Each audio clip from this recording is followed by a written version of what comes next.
Trevor, who was better known as Makushla in the mass and all the cultural life, because this house was where Trevor was one of the icons of dance and mass coming out of Rogue's Regiment. And Trevor in the poem comes out as in Makushla, comes out with a flowing robe, and he's stepping out from his mother's arms right here, and he's going up Lord Street to go through the cemetery to meet Rogue's Regiment playing Maoris of New Zealand. And it was one of those exciting moments in the carnival in San Fernando.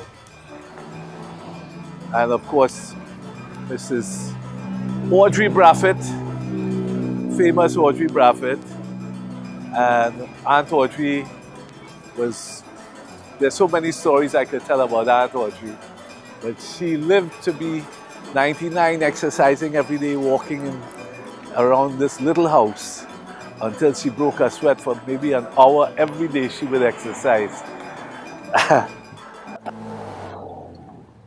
And this is Monsignor Lane.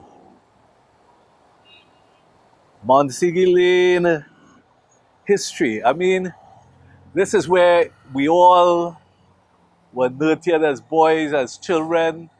There was a time where there were 100 people, 100 children. There were more families than you could count, right in this little short street that leads back to the Paradise Cemetery.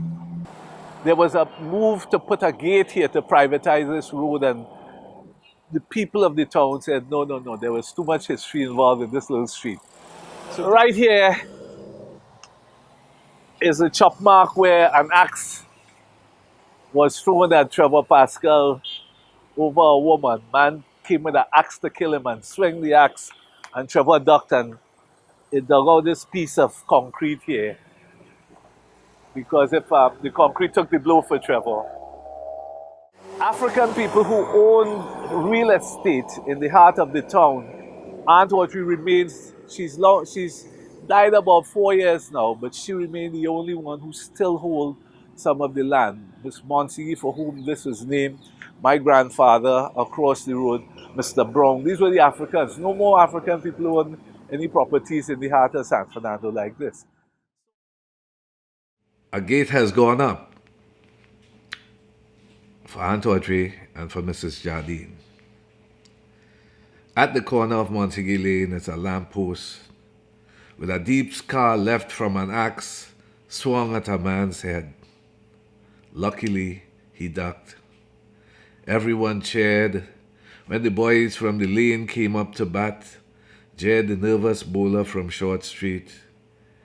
Everyone remembers Bonesy's black pudding, her thin hands deep in a bucket of pig's blood, stuffing white entrails with filling, Eugene in his long raincoat and umbrella, Makushla the Great stepping out of his mother's arms with a feathered cape and tall stride. Everyone remembers Clemmy George, who kept the word and the world in a cardboard folder under his arm. There was Mr. Arlett, who talked his goats, and his son Winston, who won the eating prize every year. There was a pig that ran squealing with a long chain in the dark night, and on mornings a cough racking from above as Faz wheezed over the kitchen sink. There was the day when news came that Elford had gone to sea and not returned. When his body was found, shrimps had eaten his eyes. The day that Hurricane Flora passed close to Trinidad, Man stammered his first language, and with the fluency of his watery eyes read from the tattooed mantras on Molly's arms. Agnes turned to nips of puncheon. Her daughters, 5 in all, turned to God, and Alvin, who thought he could fly, took off for London to study William Shakespeare.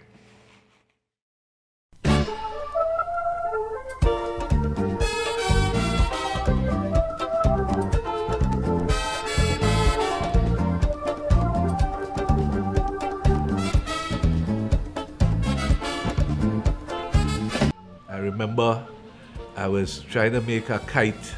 All the fellas on the blocks were making this mad bull boy, and I tried to make my mad bull.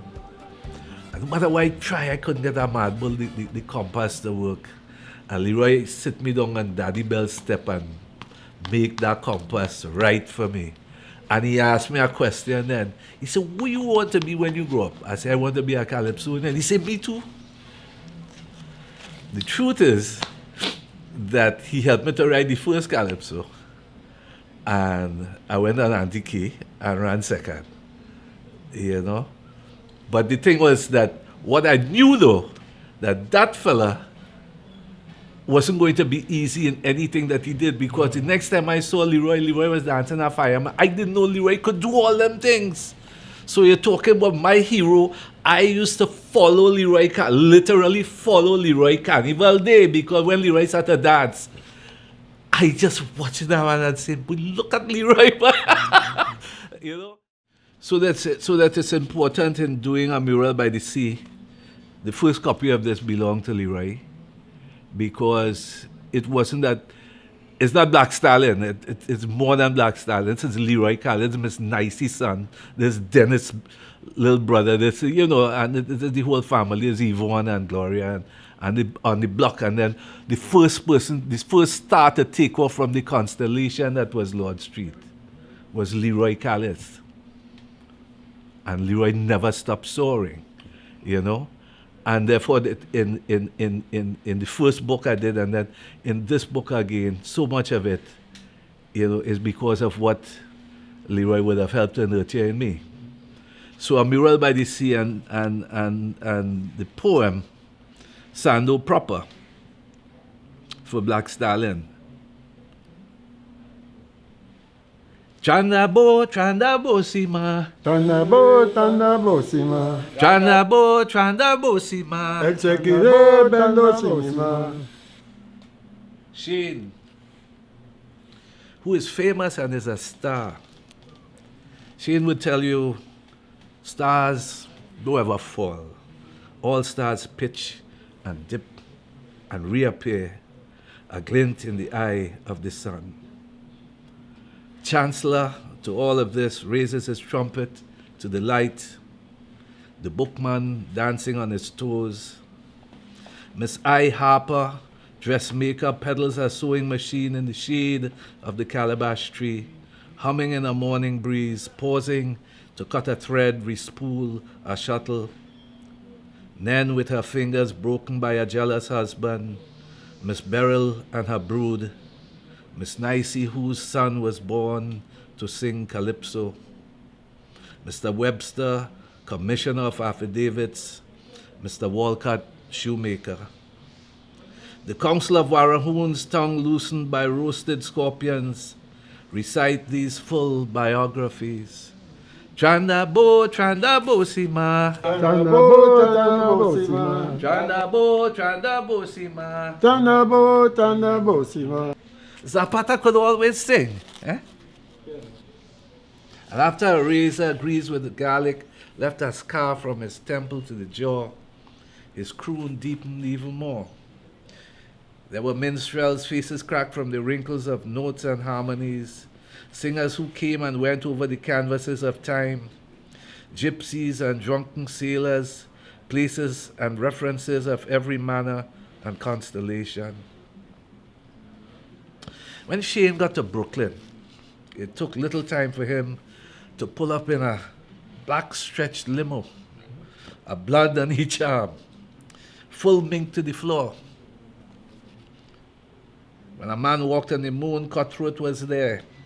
Shane, Arthur Meade, Slim, and Ming in a kitchenette by Peo on Lefferts Place. Neil Armstrong on the small black and white TV, uttering his famous words.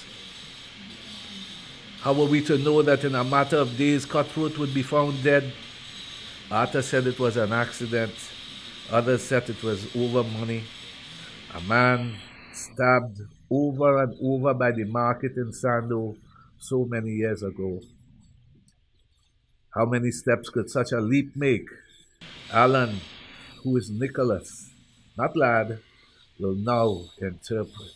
Vendo denare. Ado yung kurun na tahoy na Grandfilia. Siyak manam, de mahanam, unay sili gunduru dunduru. E masa dibere waitana. In Diyos tamana, in Diyos kularaw, dahil nga tangka sa vision na fisco pimbizin. Ha!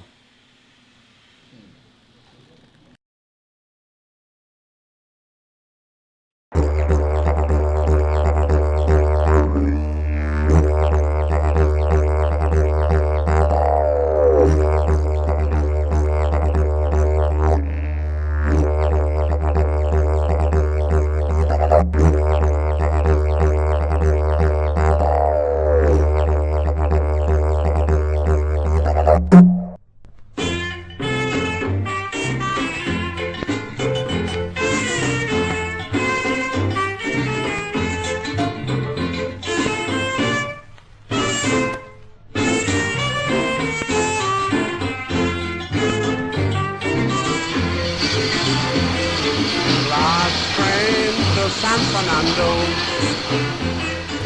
Last train to San Fernando.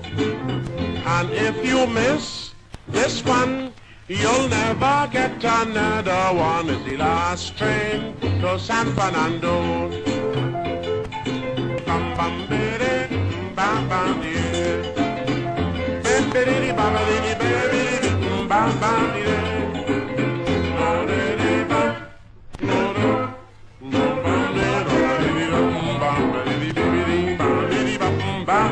Yeah.